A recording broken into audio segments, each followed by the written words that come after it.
O, iniwan sa atin Mitsubishi Mirage ng sister ko. 95,000 na ito tinakbo niya. Yan o, narinig nyo ba yun? Yun o, cold engine pa yan. Dapat tayo sa engine bay. Yeah!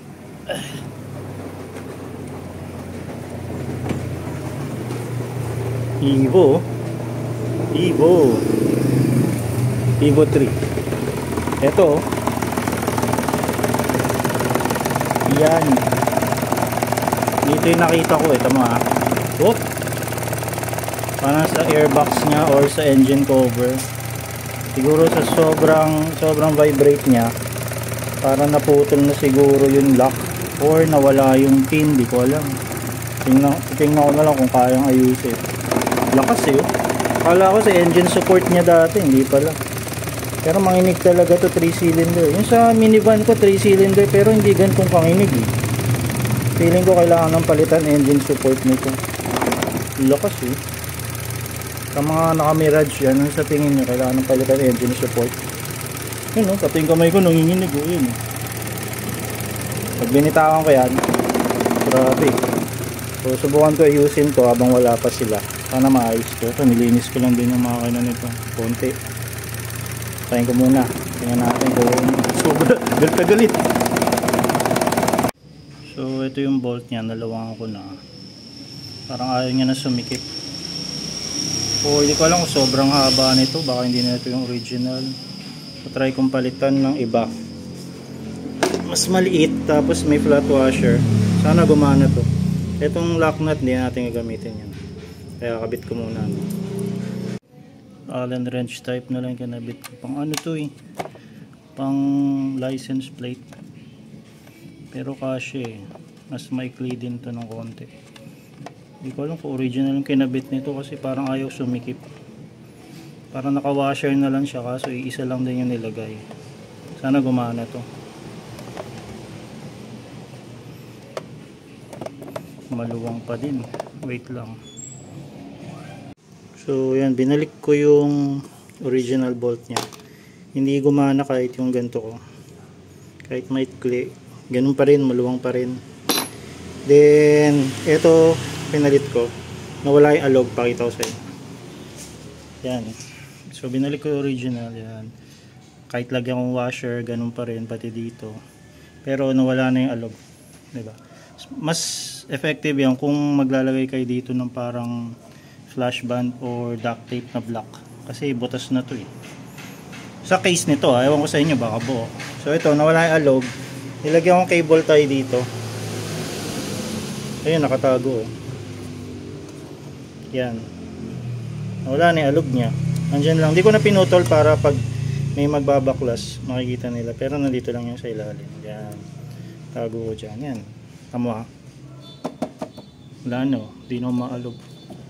Konting-konti na lang to. Feeling ko hindi na to mag-iingay. Ito kasi maingay eh. Kaya buksan ko ang ilaw. Yan, nalagyan natin ng ilaw. Ito kasi nag-iingay dyan, tumatama. Kasi nga, punit. Or di ko alam kung may duct. Ang tawag doon, parang rubber dito dati. Nawala na. Parang meron eh, may nakadikit eh. So yan, hindi na siya umaalog. Nakatulong din dito, inikpitan ko, nilagyan ko ng washer. Pati dito, yung JDM washer. Pero parang baliwala. Nawala lang yung alog. Ito, itong cable tie. May butas dito, diyan ko sinuot. Tapos itong wire na matigas, alternator ata ko, diyan ko siya nilagay. Ang downside lang niyan, baka pag yung magkakalas nito magulat, hilahin nila dito. Pero makikita nila yan. Hindi naman makakalas yan dahil sobrang kapal na. So testing natin, start natin kung gagana to. Start na natin, testing. Manual to eh, so neutral.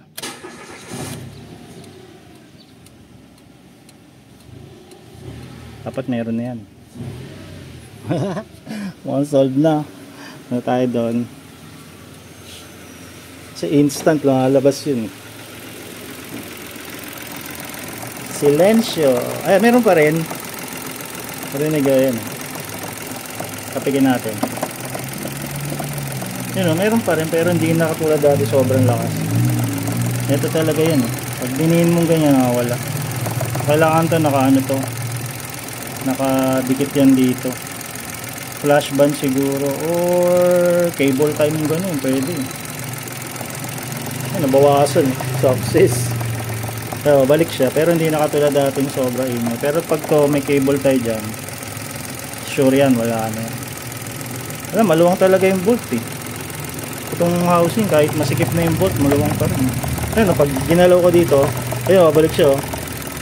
O, diba? Ayun, kulit oh. Kailangan paikpitan yung cable tie, pero nabawasan siya. Ayos. Ayun, lalakas. Yun. Dito yung sa may cable tie, lumuwang na naman. Kailangan ikpitan ko pala to. Ikpitan natin. Wire lang kasi yan eh. Mas maganda ko sa body.